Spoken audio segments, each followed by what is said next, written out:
Welcome, Jack Ma. Thank you. Thank you. Thank you. We've all become very cognizant of Jack and his story. And when Alibaba went public with the largest IPO in history, we knew a lot more about him. So I want to talk about his personal story. I want to talk about how many times he tried and failed and what kept him going. I want to talk about where he is today and how he got here, and where he is going and how he expects to get there. And if he gets there, what will it all mean for him and for the people that he wants to inspire? So I begin with this question, though, Jack. Why are you back at Davos? It's a long break for 7 years. I think my last trip here was year 2008. But I was coming for year 2001 for the Young Global Leader for Tomorrow. And remember, I never heard about the Davos when I came. But when I came, in the Switzerland, so many young people demonstrate. It was such a horrible scene that I was, and I asked them, why did they do it? They say, anti-globalization. And I say, why? Globalization is a great thing. Why people don't like it? And then we come all the way for 2 hours here. There's a machine gun. There's people checking. I say, oh, God, is that a forum or is it a prison we're going to go? Is that? But when I joined the forum at the Young Global Leader, I was thrilled by so many ideas. For the first 3-4 years, I learned what does the globalization mean? What does the corporate citizenship mean? What about social responsibility mean? All these new ideas, and I see so many great leaders talking about leadership, and I benefit a lot.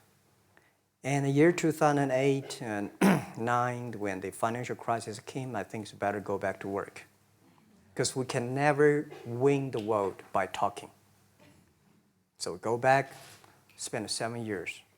Now I come back, I think it's time to do something return. Because I learned so much. Let's talk 12 about years that. ago. So why I should not talking to the young global leader of today, sharing with them how we've gone through. Okay. So that was the thing. Let's start with where you are today. Just how big is Alibaba? How many people come every day? How many people come in a week? How fast is it growing? Yeah, we have over 100 million buyers visiting our site, shopping our site every day. And we created 100 million every day. We created 14 million jobs for China, directly and indirectly. And we grow from 18 people to 30,000 people, 18 people in my apartment, to now we have 4 big campus. Compared to 15 years ago, we were big. But compared to 15 years later, we're still a baby. And how big will you be 15 years from now?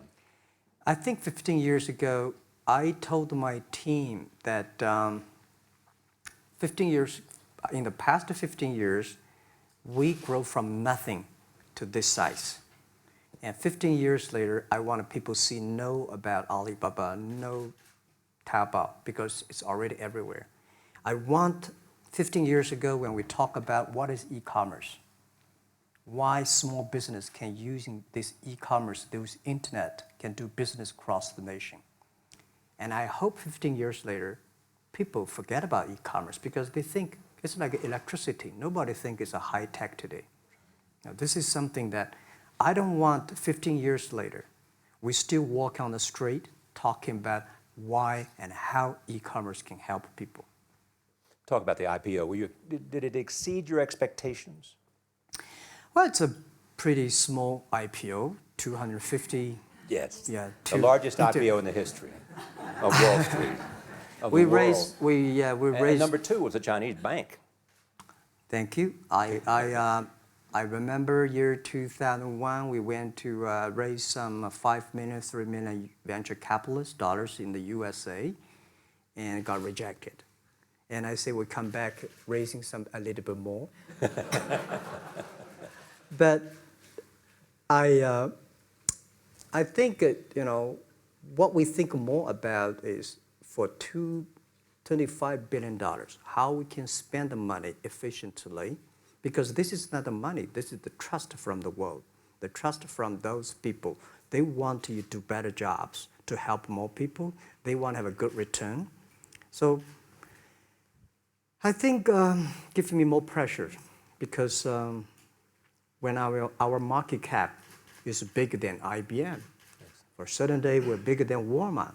We're one of the top 10, 15 largest market cap company in the world. I told my team and myself, is that true? We're not that good. Because years ago, people say, Alibaba model is terrible. Does not make money, have this and that, all the big bad things, because Amazon is better, eBay is better, Google is better, and there's no such model like Alibaba in the USA. So I told myself and people, we were better than people thought. But today, when we are that big size, I said, no, we are not that good as people thought. We're just a company 15 years old. Average age is 27, 28 years old, young people. We're doing something that human beings have never tried. So I want to talk about the future. Let me take you back to when you were born in Hangzhou, where the headquarters still are. Yep. And your campus is there. You don't have a loot, don't move your loot. Your headquarters roots are there. Yeah, you found it there, loot there. You grew up in the 60s. 64. Born in 64. That was the time of the Cultural Revolution. Yeah, it was the end of the Cultural Revolution. It was, well, my grandfather was a tiny landlord, was considered, after liberation, was considered to be a bad guy. So I was, I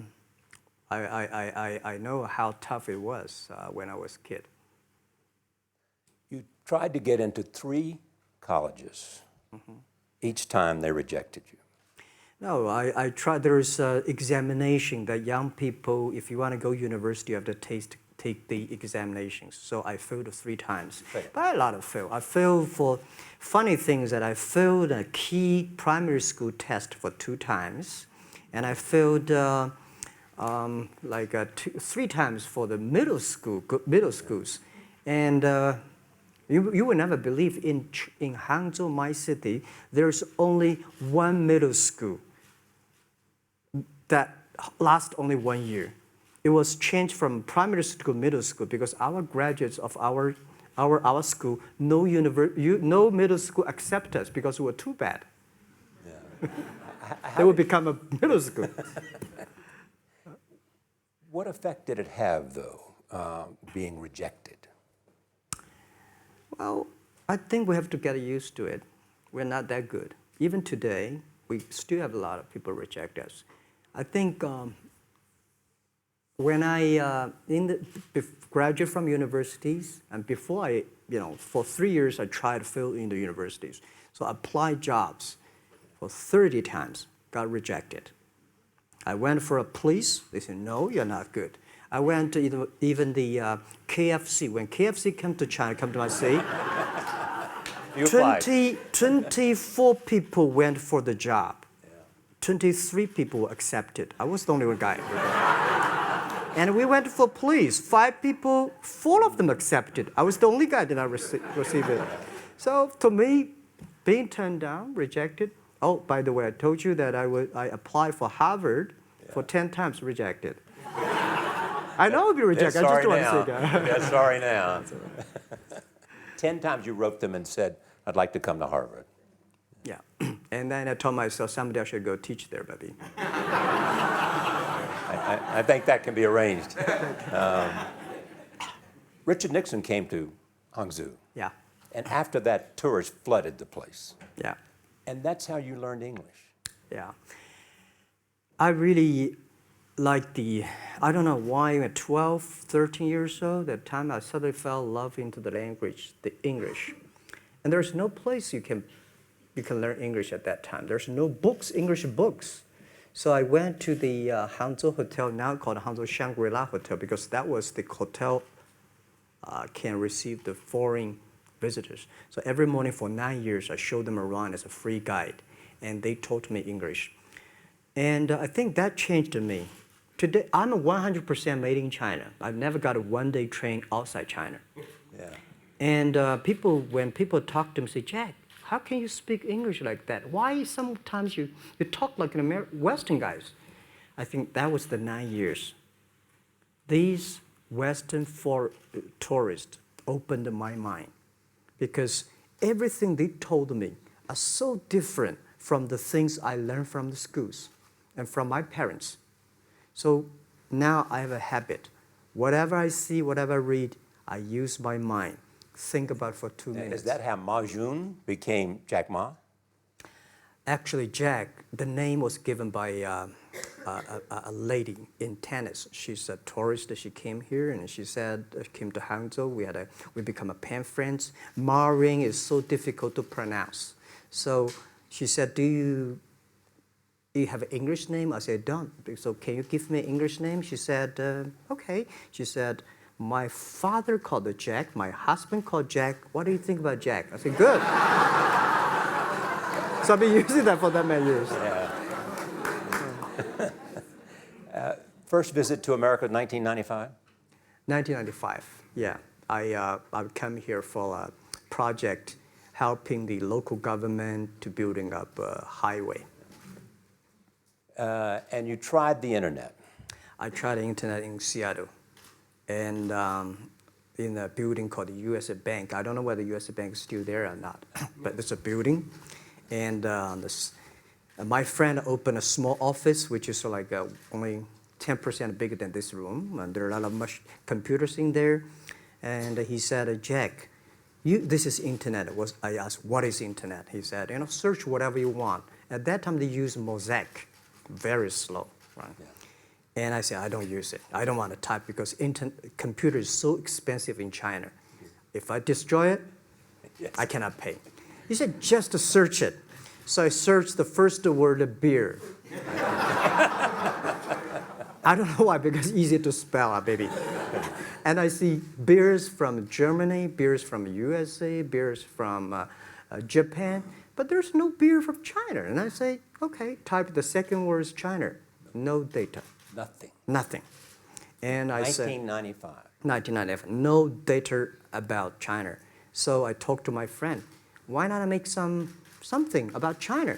So we made a small, very ugly looking page called China. It's something like I did a translation agency, we listed on there. It was so shocking. We launched at 9:40 in the morning. 12:30, I got a phone call from my friend. He said, Jack, you got 5 emails. I said, what is email?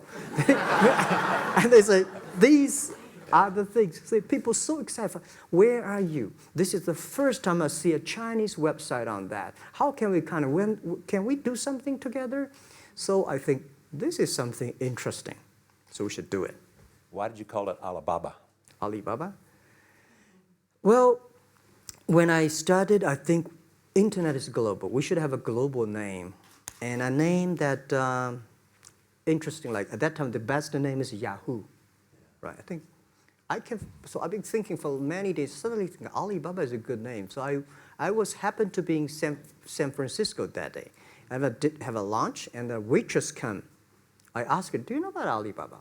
She said, yes. I said, what is Alibaba? She said, Open Sesame. Good. So I went on the street, asked about 10, 20 people. They all know about Alibaba, 40 Thieves, and Open Sesame.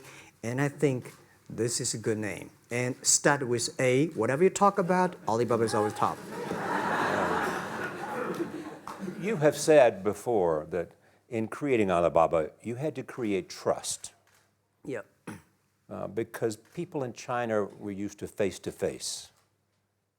Yeah. How did you create trust? I think because we started about doing business on the internet. I don't know you, you don't know me. So how can you do things online unless you have trust? So for e-commerce, the most important thing was trust. I think when I first went to USA for raising money, talk to the venture capitalists, a lot of people say, oh, Jack, no. China doing business by the guanxi. How can you do business on internet? And I know that without the trust system, the credit system, it's impossible to do business. So in the past 14 years, everything we do is trying to build up the trust system, the record system. Well, Charlie, I'm so proud today when I talk to the young. Today in China and in the world, people don't trust each other. The government and people and media and everybody think, this guy's cheating. But because of e-commerce, we finish 60 million transactions every day. People don't know each other. I don't know you, I send products to you. You don't know me, you wire the money to me. And I don't know you, I give a person a package, I don't know him. He took something to cross the ocean, cross the river, and send. This is the trust. We have at least 60 million trust happening every day. But you created it by creating an escrow account in the beginning. Yep. And so you keep the money until they got the product. Yeah. And then you release the money. That's true. I mean, the escrow service is about Alipay. This idea, I would love Davos, because it was a big decision. Because for first 3 years, Alibaba is just like e-marketplaces for information. What you have, what I have, we talk a lot of time, but don't do any business. Because there is no payment. I talked to the banks. No banks want to do it. Banks say, no, this thing never work. So I don't know what to do. Because if I start to launch a payment system, it's against the financial legal laws. Because you have to have a license. But if I don't do it, e-commerce will go nowhere. So then I went to Davos. I listened to a leadership discussion. Leadership is about responsibility. And after I listened to that panel, I give a call to my friends, my colleagues in my apartment, say, do it now, immediately. If something wrong, the government not happy about that, if one body has to go to the prison, Jack might go to the prison.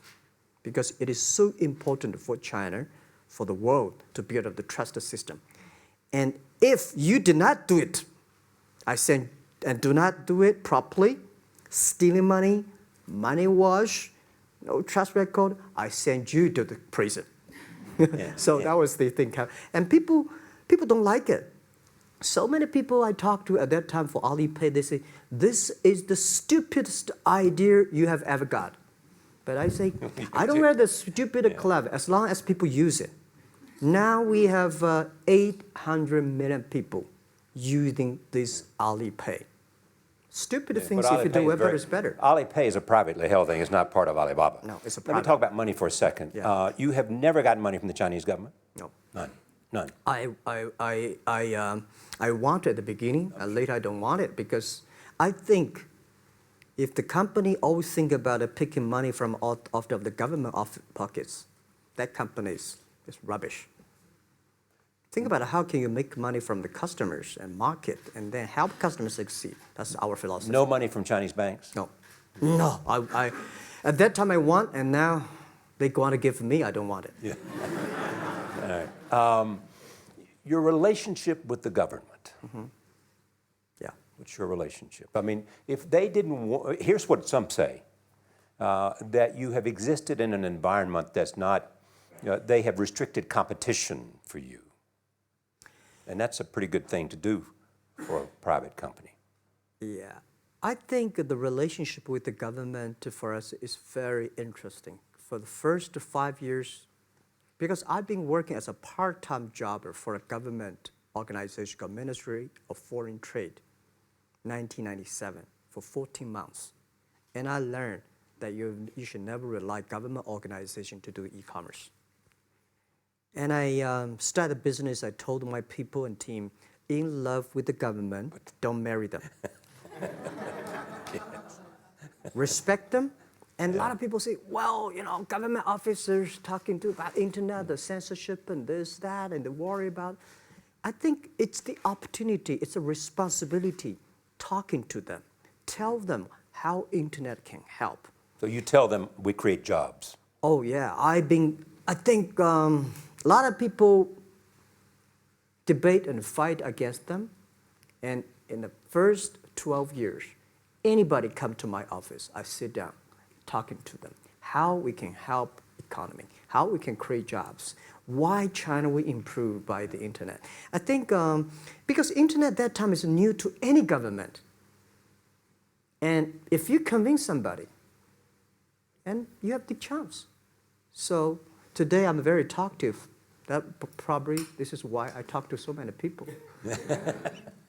So, I mean, if the government comes to you and asks you to do something for them. Normally, when government comes say, Jack, can you do this project? I say no. I say no. I can introduce some friends who are interested in doing that for you. But if they continue to want me to do it, I say, okay, I do it, but I don't charge. I hope next time don't come to me again. But recently, we help some government organizations do it. For example, every Spring Festival, the train ticket is so difficult. Hundreds and thousands of farmers work in the cities. In the Spring Festival, they go to the hometown.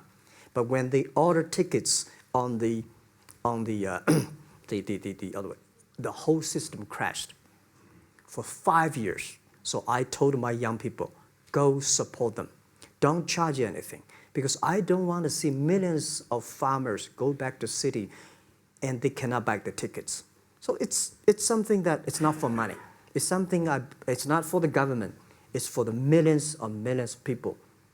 They can buy tickets in a snowy night and they don't have to wait. They just use mobile phone, online, they get ticket. One way stop along the route to where you are in that big IPO was Yahoo. Jerry Yang gave you invested $1 billion. Yeah. $1 billion. Yeah. It turned out to be a pretty good investment for Yahoo. Yeah. But one time after another, you raised this money on your own outside of China with investors. Yeah, I'm very thankful for all the investors because 1999, year 2000, and even at the Yahoo time, a lot of people say this Jack is crazy. He's doing something that we don't understand. A lot of venture capitalists give you money because there is such a American model already there. But they say, Alibaba, we don't see this kind of model, right? They say Jack's crazy. Yeah, this is crazy guy. I mean, I remember my first time in Time magazine, they call me Crazy Jack. And I think crazy is good. We are crazy, but we're not stupid. We know what we are doing, but if everybody agree with me, if everybody believe our idea is good, we have no chance. So that's the money we raised. We're very thankful. So when our investors make a lot of money, I feel proud and honored. As you know, in the United States, issues have risen about privacy. Yeah. Google and Apple, and questions of whether the government should have access to files. How do you handle that if the Chinese government says you know a lot about people? You have transactional relationships with lots of people. And they say, we want to see your files. Well, so far I don't have this kind of problems from Chinese government. And I told them, any government, if you come here for the national security, anti-terrorist, well, anywhere, anti-terrorist, we work together. It's a criminal, we work. But rest of that, no. I said, we are a business. The data is so precious because we don't know how. Because if we give to anybody, it's going to be a disaster. And also about privacy issues. I think, just like hundreds of years ago, people say, I would rather put money under my pillow rather than put in the banks. But today, banks, they're special. They know how to protect money much better than you do. Privacy issues, all these kind of securities, today, we may not have the solutions. We don't have the answer. But I believe our young people have the solutions. In the next 10, 20 years, there will be breakthrough on that. And I'm fully confident on that. Your life is a testament to the idea that nothing is impossible. That if somebody says no, you say it's just the beginning. Where does that come from? Well, at the beginning, I never thought, I thought when I was young, I said, everything's possible. Now I know not everything's possible. When you have something, you have to think about, you have to consider about the others. You have to consider about the customer, society, your employees, your shareholders, society. There are so many things that I think if you continue to work hard, there's possibility. And I just feel that I'm enthusiastic about what we are doing. At the beginning, for the first 5 years, I just want to survive. And 5 years later, I think... That's 2000, from 90... Yeah. But later, I think, wow, so many people's life changed. I was so excited, you know, for the first 3 years, we made zero revenue. Zero revenue. But we are so excited to continue to work. You know what happened? I remember many times when I go to a restaurant and have dinner, somebody came, when I was trying to pay the bill, the owner of the restaurant came to say, "Sir, your bill is paid by someone." And the small note say, "Hey, Mr. Ma, I'm your customer of Alibaba Group, Alibaba platform. I made a lot of money, and I know you don't make any money. I pay the bill for you." Yeah. And I remember one day that I was sitting somewhere in the coffee, somebody sending me a cigar. I don't smoke cigar, but there's a note, "Thank you very much, I'm your customer." And I remember in the Taobao days, I was at the Shangri-La Hotel in Beijing. When I get on the taxi, the man who opened the door for me, the boy at the gate, he said, "Jack, thank you very much. I'm service here. My girlfriend makes more money than I do on your site." And this is something that you know that it's not amazing. If you don't do it, nothing's possible. If you try to do it, at least you have the hope. The revenue comes from advertising and a smaller amount from transactional fees. Yeah. Most of it from advertising. Tiny. Tiny from advertising? Tiny from advertising, tiny from transactions, because we need big mass. Now we have more than 10 million small business power sellers selling our site to everywhere. So the transactions we have is second after Walmart. So tiny. Second after Walmart. Yeah, tiny of the of the money already make us big. So, you know, second after Walmart, I remember one of the senior management of Walmart guys came to Hangzhou 5 years ago. He said, "Jack, you know, you did a great job," and blah, blah, blah. So I said, maybe in 10 years we'll be bigger than Walmart. He said, "Young man, you have a good hope."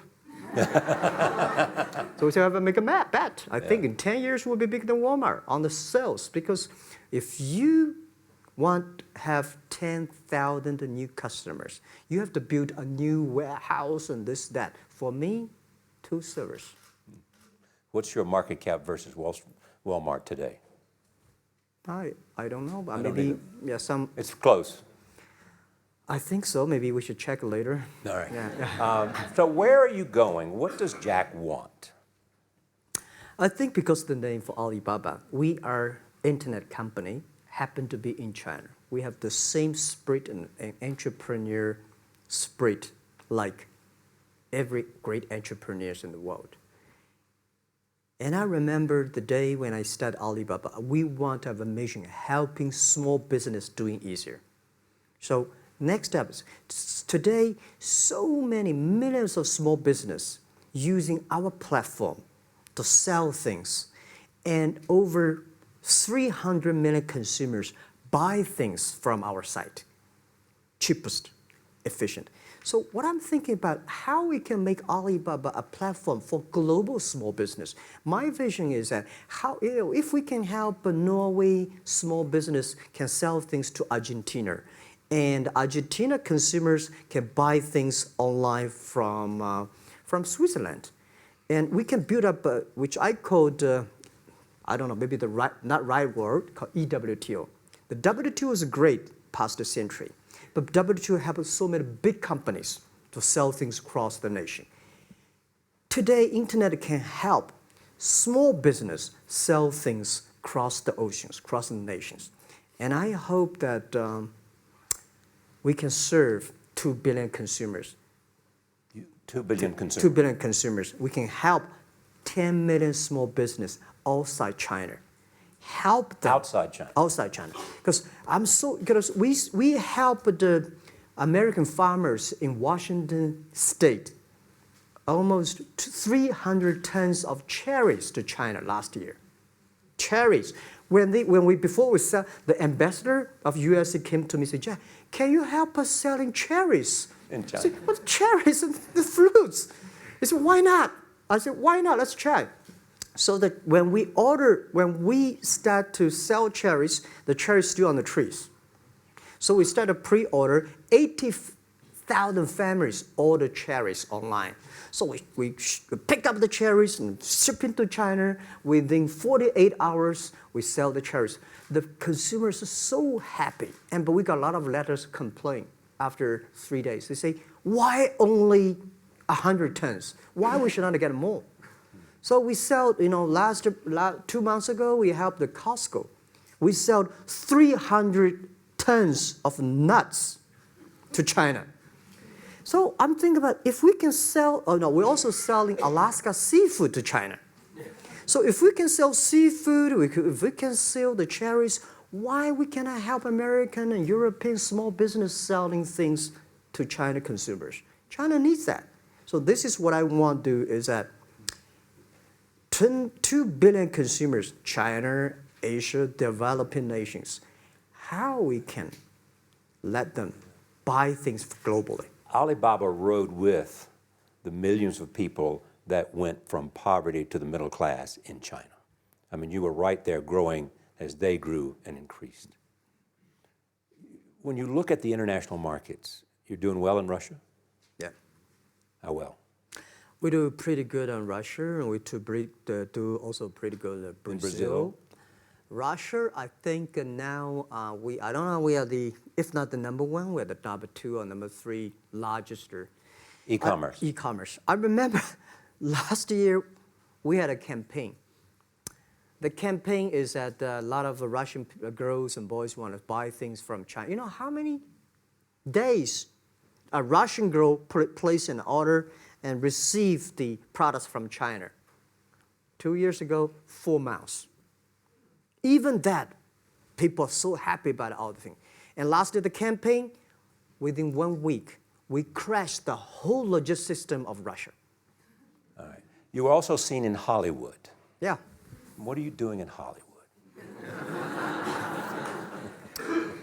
Well, I like the Hollywood innovation at the digital background. I learned so much about the Hollywood movies, especially the Forrest Gump. You love Forrest Gump. I love Forrest Gump. Well, why do you like him? Simple. Never give up. Never give up. People thinking he's dumb, but he knows what he's doing. And I was very depressed the day, year 2002 or 3 in the States, when a bit earlier than that.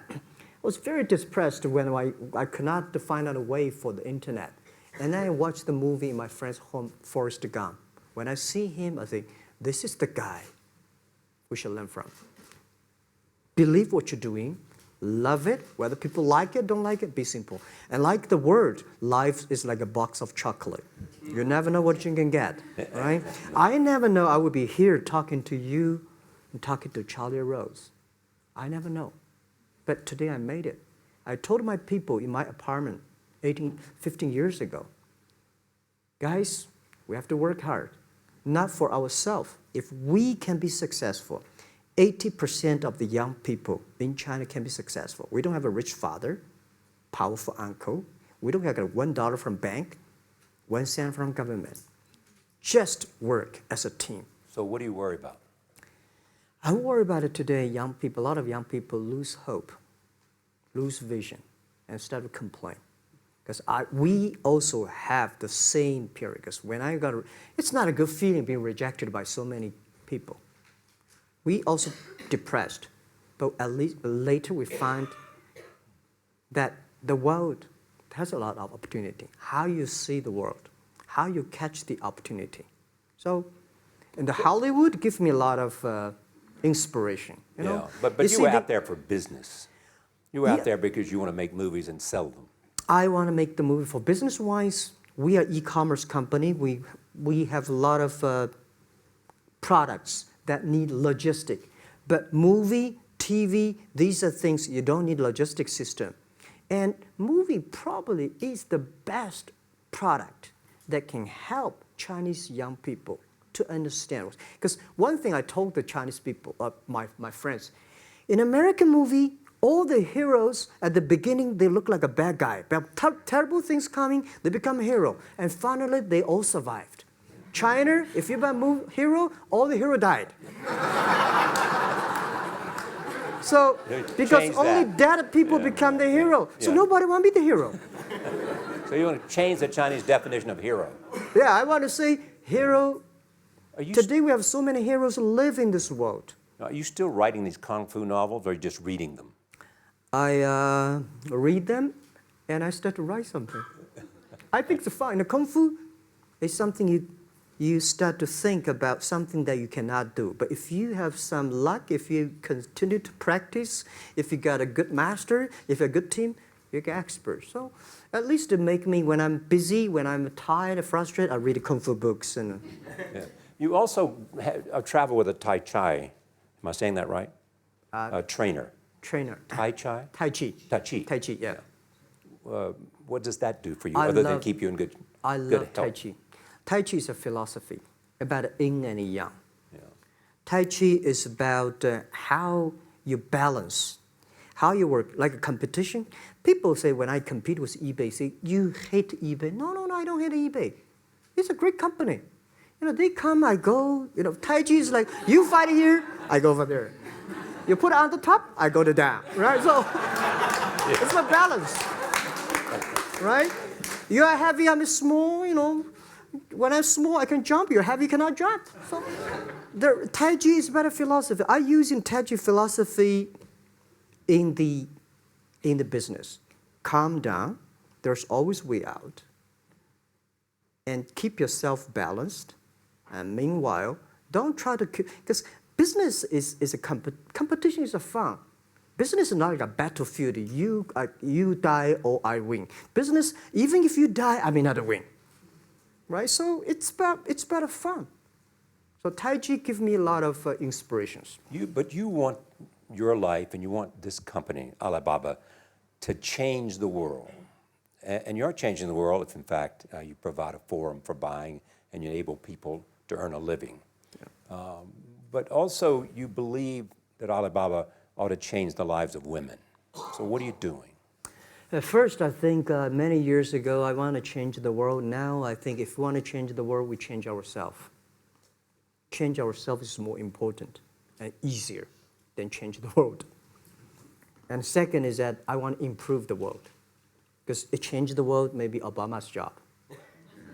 Because my job is to making sure that my team are happy. Because my team are happy, they can make my customer happy. If my customer, they are all small business. When they're happy, we are happy.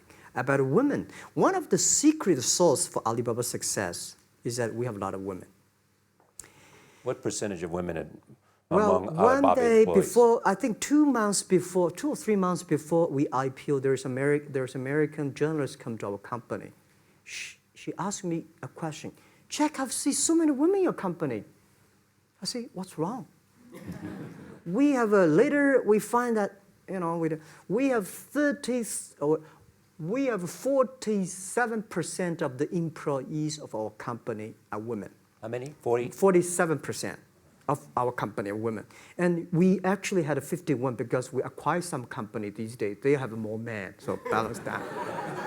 But these are women in top-level positions? 33% of the management are women. And 24% of the senior management, very top level, are women. We have a women CEO, CFO, CPO, Chief People Officer, and we have everywhere. And I think so comfortable to working with them because women, in this world, if you want to win in 21st century, you have to making sure that making other people powerful, empower others, making sure the other people better than you are, then you will be successful. So I find the women, they think about the others more than they think about themselves. Right. Yeah, women think about the kids, husband, parents, much more than the man. And the user-friendliness. A couple of things I want to talk about before we go, because we have less than a couple of minutes. China today, are you worried the economy slowed down? No, I don't worry about it. I think China is doing, it's slowing down is much better than keep on 9%. China today is the second largest economy in the world. It's impossible to keep 9% of the growth. If China still keeps the 9% of the growth of the economy, there must be something wrong. You will never see the blue sky. And you will never see the quality. China should pay attention to the quality of the economy.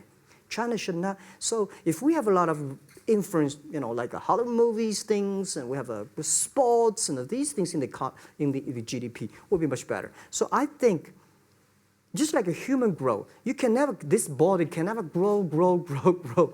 Certain time, the slow of growth of the body is slow, but you should grow your mind, grow your culture, grow your value, grow your wisdom. I think China is moving to that direction. And you saw Modi in India? Pardon? Did you see Modi in India? Not yet. I'm looking forward to that. So you'll go to India. Yeah. Finally, there's this. You're one of the world's richest people. Your company is one of the world's richest companies. What do you want beyond Alibaba? Well, by richest people, I was really not happy in the past 3 months when people say Jack Ma is the richest people of China. Global celebrity, they said. No, I'm not. When I started the business, you are. I never thought, because how many? Yeah, maybe I am. But I think 15 years ago, in my apartment, my wife was at that time one of the 18 founders. I asked her, "Do you want your husband to be a rich person?"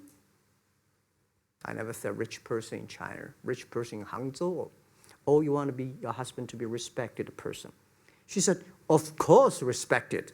Because she never believed, and I don't believe we'll be rich people. We just want to survive. But I believe when you have $1 million, that's your money. When you have $20 million, you start to have a problem. You worry about inflation, which stock to buy and this, that, had to come. When you have $1 billion, that's not your money.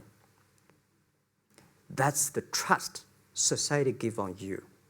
They believe you can manage the money, use the money better than the government and the others. So I think today, I have the resources, do more things. With the money we have, with the influence we have, we should spend more time on the young people. And I would say, someday I'll go back to teach, go back to school, spend time with the young people, and sharing with them what I done. So the money is not mine. I just happily and having these resources, then I want to do a better job. Just tell them your story. Yeah, tell them the story and tell them that if Jack, I don't think in this world there are a lot of people be rejected more than 30 times. If we, the only thing we never give up, the only thing we're like a Forrest Gump, we keep on fight. We keep on changing ourselves. We don't complain. Whether you were successful or not successful, I find that people, when they finish the job, if they make the mistake, if they fail, if they always complain the others, this guy will never come back. If the guy only check himself, yeah, something wrong with me here, something wrong with me there, this guy has a hope. Jack, on behalf of everybody in this audience and a television audience around the world, thank you for taking your time to be with us. Thank you, Ray. Thank you so much. Thank you. Thank you. Thank you. Thank you. Thank you so much, Rob. Thank you.